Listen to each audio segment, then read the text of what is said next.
I Saw the Fairies, Part 1. Jason! Jason! Pari ran into the house and up the stairs to her brother's bedroom. Her pink sparkly Converse tracked mud all over the floor, but she didn't care.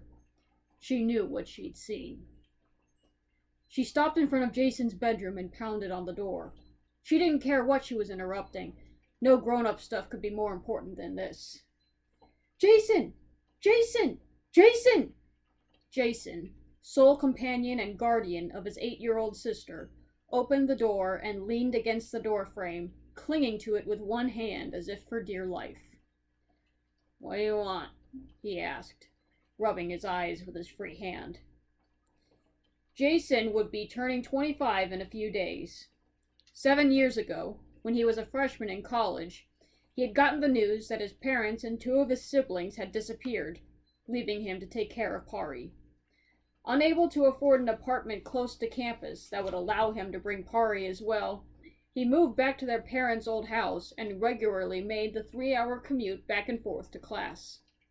Now, the last of his inheritance, and the fruits of several minimum wage jobs, was about to run out, and while Pari was getting old enough to understand their situation, the balance between being a parent and being a student had not gotten any easier. It's important, Pari said as soon as he could actually focus on her.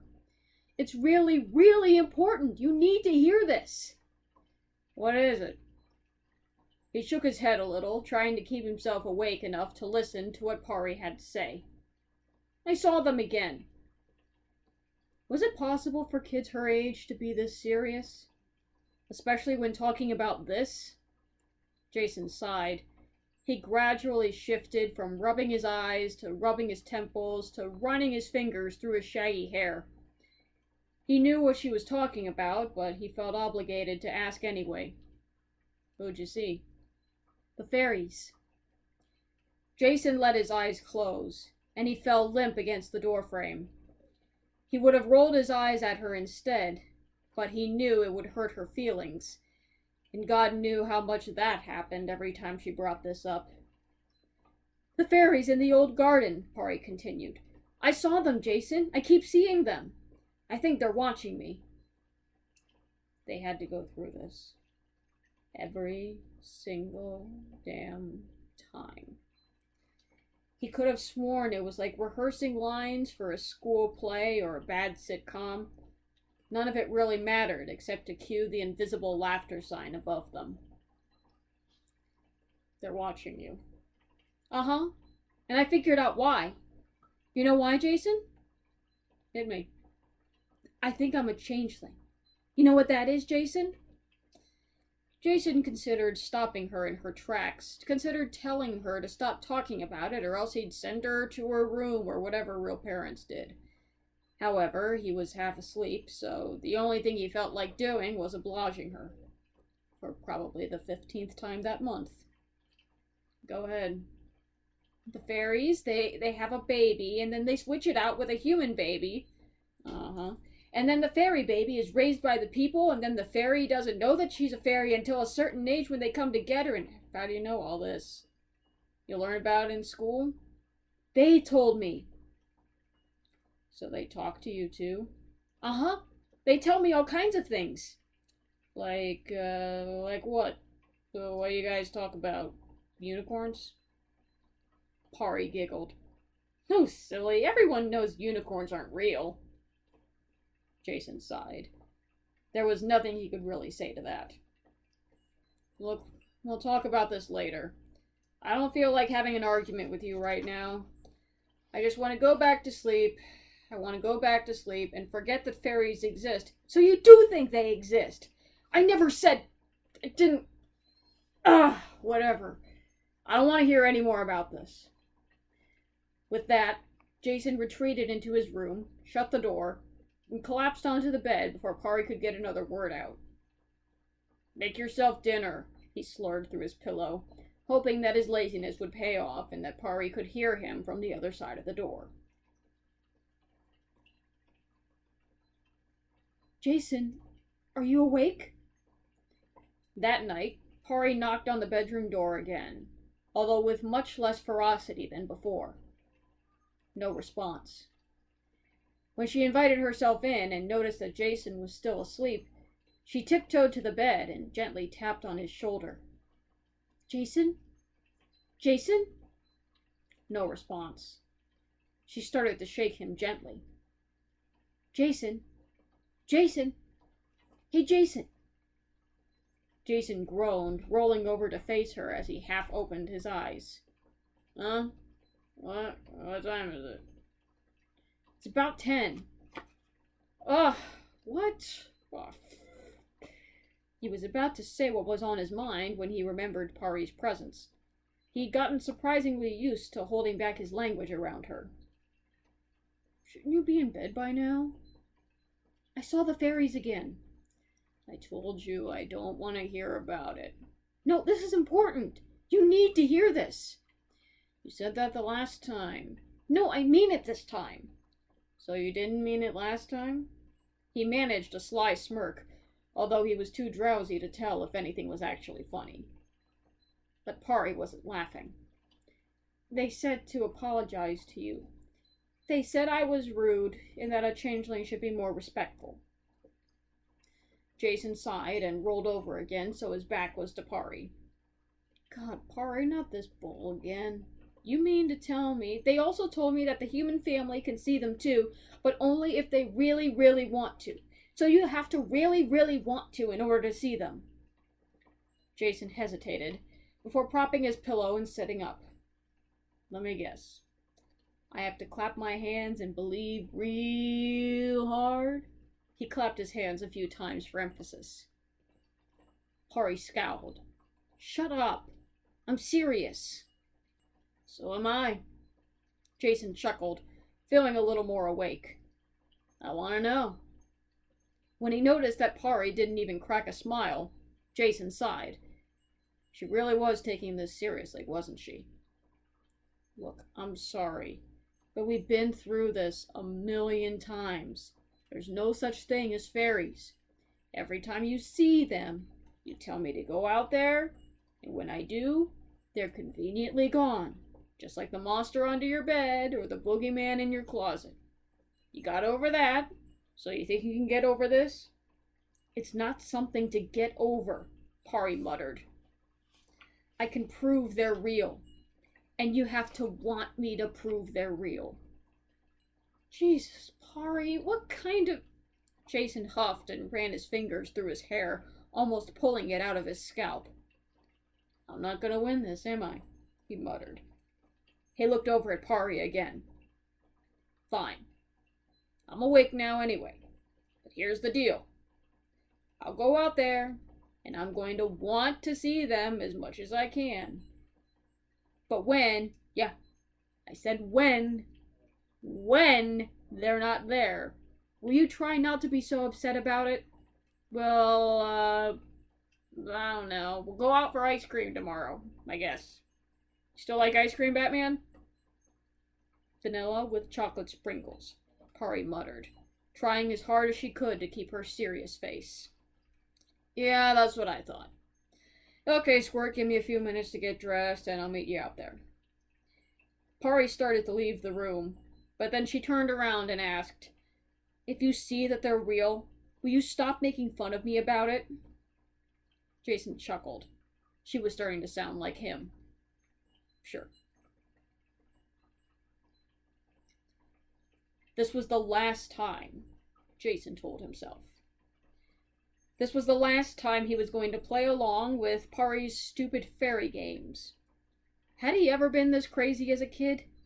He didn't remember very much of his childhood, only that every so often he'd go alone into the big forest by the middle school, and he never remembered much of what happened there, only that he went. Bella and Danny had never played there, but Pari, when she was old enough, found it on her own and played there ever since. Then Jason remembered that his sister's obsession with the fairies had begun soon after she started going to the forest. Was that just a coincidence, or was the forest involved somehow? Why did it make her take this fairy business so seriously? Was that why Pari was the only one who had this obsession? Did it have anything to do with his lack of memory of the forest itself? Was it... Soon, Jason found himself unconsciously following through with his part of the deal. He found himself wanting answers. He wanted to know what happened. He wanted to be able to put all the pieces together to fill the holes that needed to be filled. And if magic of some kind was going to explain everything, then that was all he wanted for... Was this really what Pari was doing to him? What life was doing to him?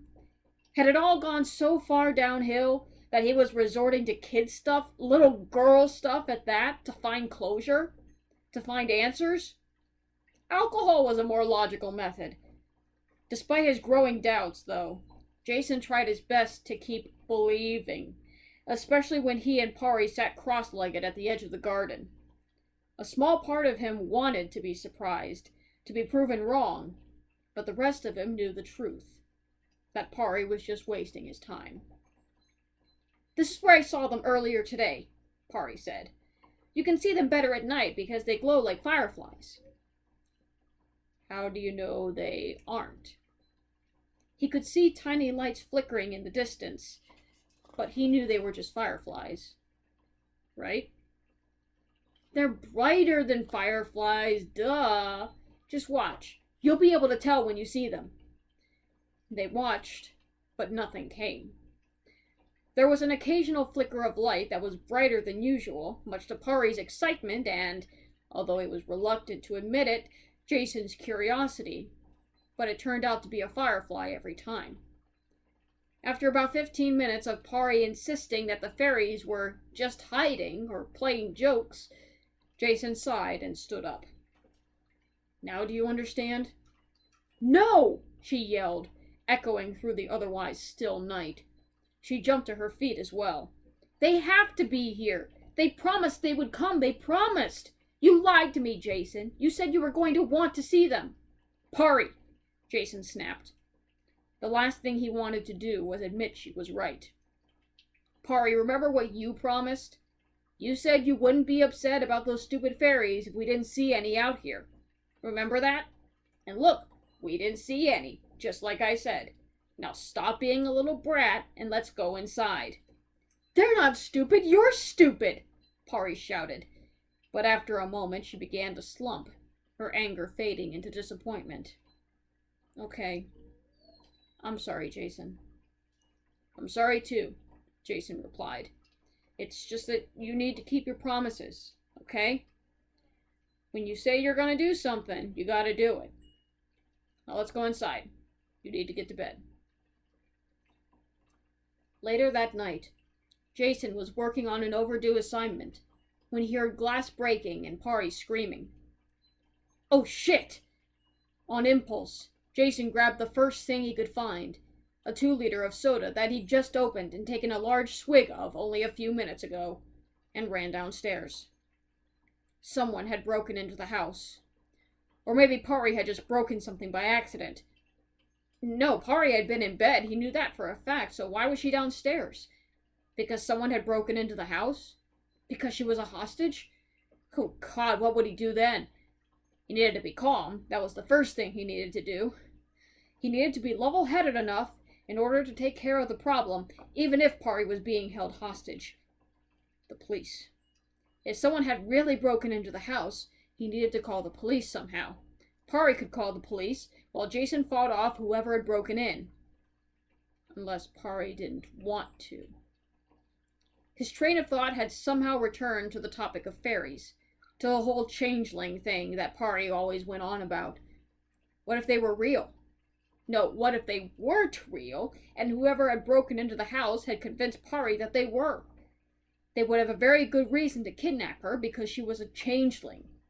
They were going to kidnap her, take her to some abandoned warehouse somewhere, and while she'd still be stuck in her own personal fantasy land, they'd try to get a ransom, or worse, they'd...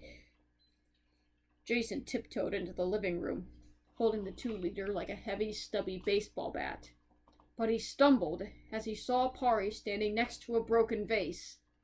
He normally would have freaked out, yelled at her, said something about how that vase had belonged to their parents and how she shouldn't have been so careless. However, Jason was willing to ignore the broken antique, because behind Pari was a 7-foot-tall, thin woman with long white hair wearing a gown made out of pure silver. Jason restrained himself from making any sudden movements. He didn't want to provoke the intruder in any way that would cause her to harm him or Pari. Not to mention, she looked familiar. He didn't want to dwell on that for too long, though, because there were more important things to worry about. "Who are you?" he asked, forcing a calm tone, fully prepared to smack a bitch with a 2-liter if necessary. "What are you doing in my house?" "She's one of the fairies," Pari said.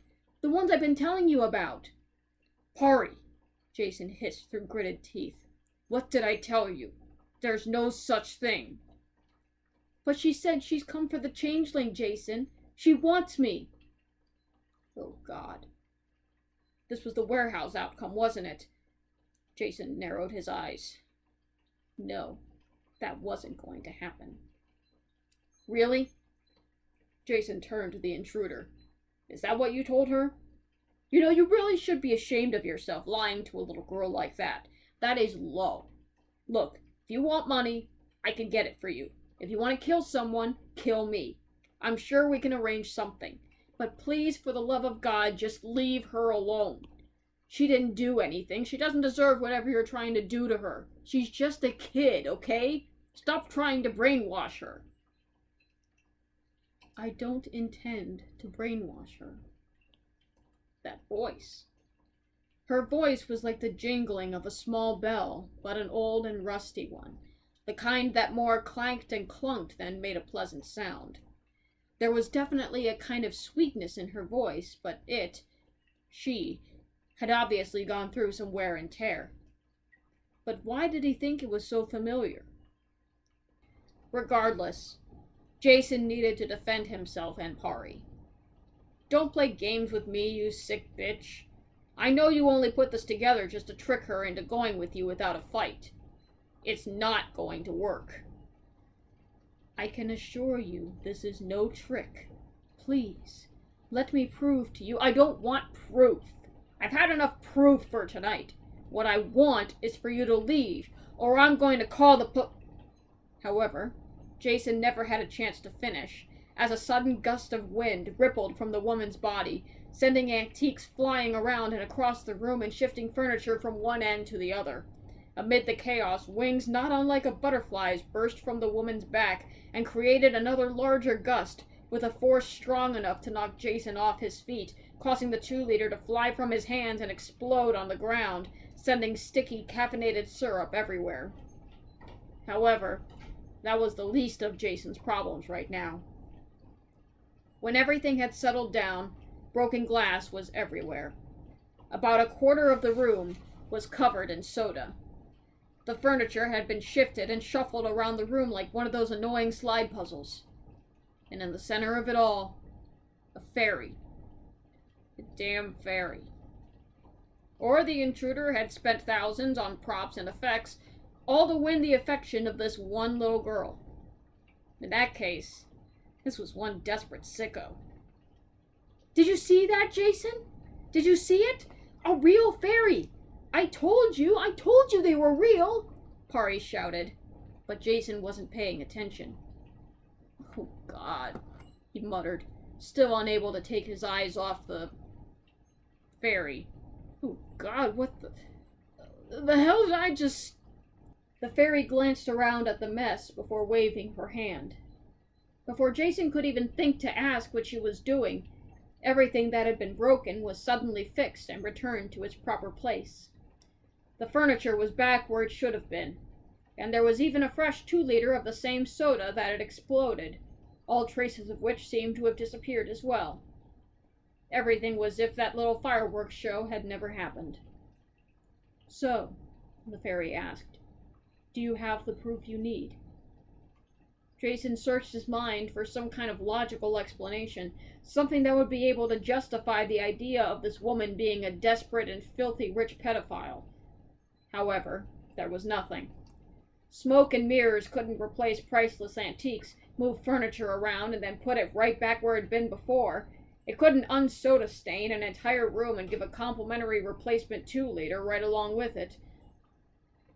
Look, Jason started once he was able to speak coherently. I have no idea what the hell just happened, but damn. Propping himself up against the couch, which was now back in its rightful place, Jason managed a slow clap. I gotta say, I'm impressed. You must have put a lot of money into that. I mean, damn. His applause ended.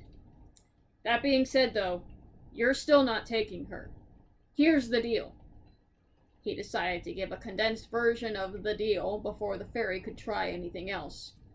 You leave, you never show your face here again, and I don't call the police. We forget this ever happened. Just stay away from my sister, okay? She's not going with you. We clear on this? Yes. Her calm monotone suggested that she hadn't taken him seriously from the beginning, but Jason tried not to let that bother him. We are clear. But she didn't budge. The slow, mesmerizing movement of her wings, back and forth, back and forth, back and forth, creating a gentle breeze around them. Look, what did I just say? Jason stood up and brandished the new 2-liter. Get out of here. You're not taking her. She's not the one you want. The fairy smirked. You're right. She's not the one I want. Jason, startled, was about to follow up with, these aren't the droids you're looking for, when Pari cut in. But, you said I was the changeling. I never said that. I only said there was a changeling here. I didn't say it was you. The fairy's monotone had become condescending, and she ignored Pari's shrill whining. Wait. At this revelation, Jason's mind completely shut down. He needed at least a few minutes to process the strange turn of events. So you mean, if she's not who you're looking for, then who? After a moment, oh, come on! What? The fairy chuckled, although it was flat with disappointment. You are your father's child, she said, before adding as though to make herself feel better, you are so brave. As the fairy approached him, Jason backed against the wall, still holding the 2-liter in front of him like a sword. This doesn't make any sense. This doesn't make any sense at all. Why would I be... What the hell? What? This makes no sense. This makes no freaking sense. The fairy stood in front of him, and he looked up at her with shuddering breaths. Well, that's because, she started as she gently placed the tips of her fingers on his forehead, there are some pieces missing.